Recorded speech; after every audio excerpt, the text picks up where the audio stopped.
What is going on, everyone? Welcome to another very exciting episode right here on the MIgardener channel. And if you're following along, this is a continuation of our full house redesign of the front yard landscaping. So I hope you guys are going to enjoy this episode. Today we're going to be tackling the entranceway.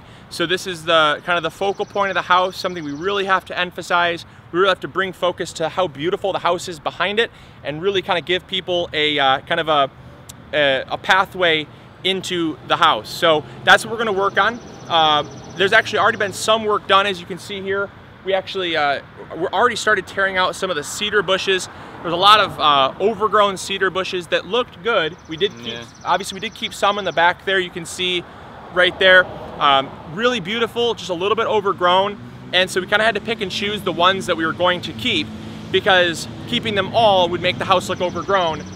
But we were able to keep some that kind of tie into the age of the house, the overall landscaping, and they weren't really that bad. They just needed a little bit of a reshaping. Yeah, which still is not done. Yeah, which is still not done. We'll get to that, but that's some homework for another time. But and I will also share with you a picture of what it looked like before we started working on it. So that'll be posted up right there. And so that way you can kind of see just how overgrown that entranceway was. Because the first thing you guys need to do is, I think it's a very common tendency to overcrowd the entranceway. The thing is, if you overcrowd the entranceway, the plants start out small, but they get big. And when they get too big, then it just starts coming in and encroaching on the entranceway, and you really lose that focal point. It's supposed to be open. It's supposed to be something that people can kind of find inviting. And so if you close it off and make it seem really claustrophobic, it can actually do the opposite and make it not seem as inviting. It was also blocking a lot of the sunlight that was coming in the windows, and we have dark walnut floors and dark walnut trim, and we just really wanted to let that light in. And so we're gonna go with something a little bit less voluminous and put a tree in there instead of that massive bush.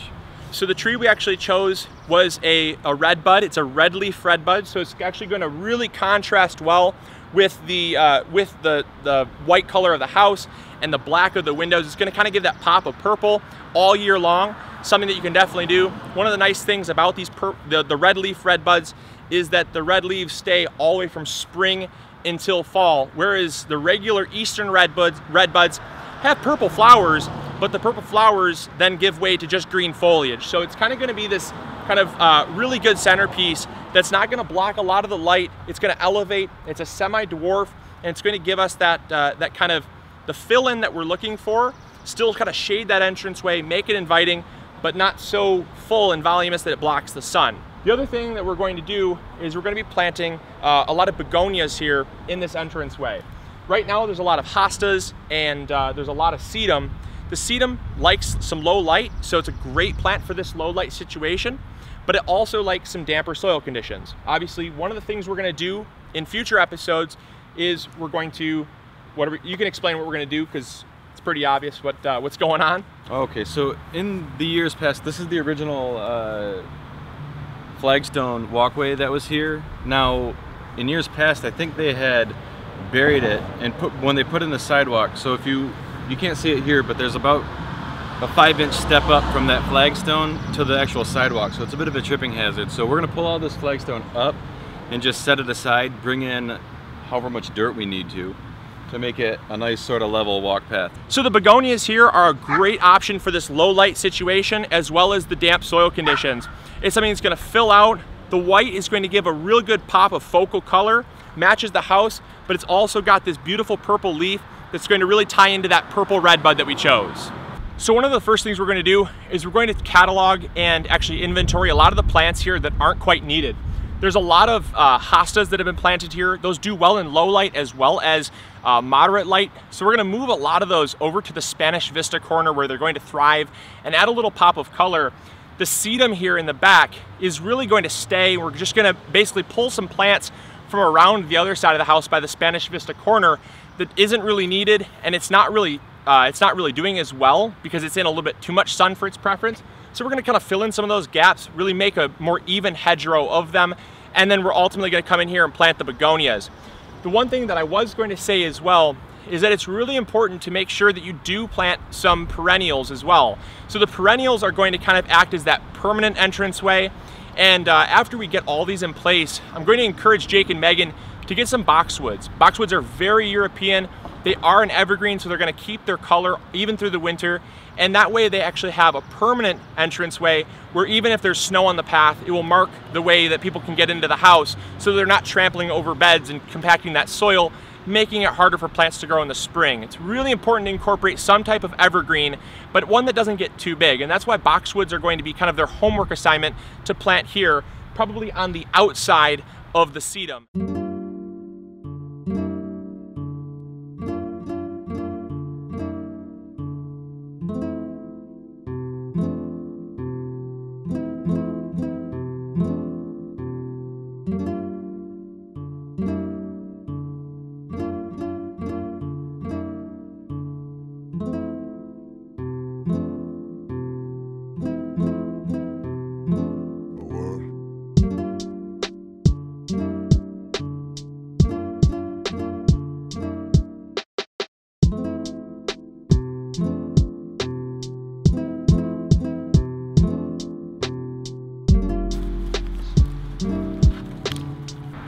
So we're almost done with the front entranceway project. One of the last things we have to do is plant the Redleaf Redbud.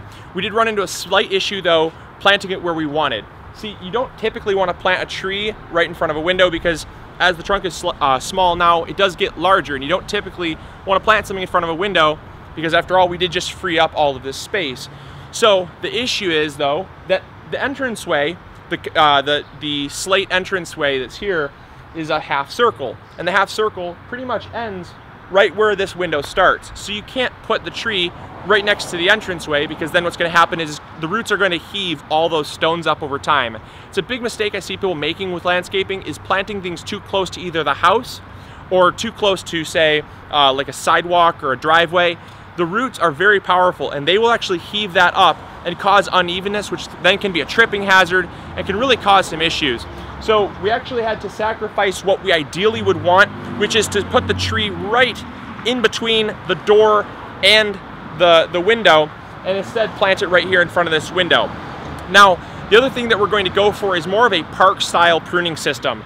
The park style is basically a tree that you can walk under or sit under and not have any foliage in your face. It's pruned up nice and high, so what that's going to do is it's going to keep the branches more of a natural awning over top of the entranceway, and it's going to extend over through the house as more of a natural, kind of a natural awning sideways as well in between the window pane. So it's going to be a semi-dwarf tree, which is going to keep it right at around 15 feet tall. It's perfect, and that's just going to be just below those windows, and it'll be just above the lower floor windows. So it's an ideal plant for this space, and it's just a great way to kind of tie the whole thing in together.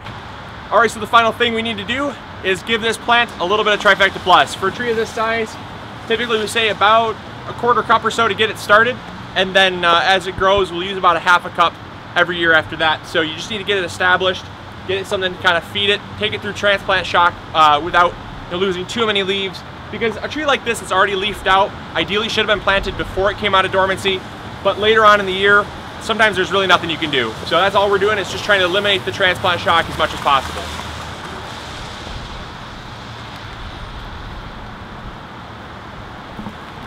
All right, all we have to do is just backfill and water it in. All right, so one of the final things we have to do is take out this center post here. So nurseries will leave it in so that the tree grows straight, but at the end of the day, you don't want to leave a stake in. It actually makes the overall tree weaker. It needs to sway in the wind so it can strengthen. And also, these green ties here, they'll actually end up girdling the stem if you don't take them off. There you go, cool. So there we go. There's the very last bit of work that needs to be done on the front. Obviously there'll still be some kind of future developments that'll happen, but now that we got this tree in place, pretty much our work on the front is done. All right, so it's raining pretty hard right now, but I wanted to give you guys a shot of what it looked like. Here's the after shot. Now you have to remember there's also still going to be boxwoods on the other side of these sedums, so it looks really good. I cannot be happy with how it looks, and I can only imagine how Jake and Megan feel to finally have something that's going to greet their guests and welcome people into their house and give them a good first impression. All right, I hope you guys enjoyed. I hope you learned something new. And as always, this is Luke from the MIgardener channel, reminding you to grow big or go home, plant some beauty in your yard as well, and we'll catch you all on the next episode in this series. See ya. Bye.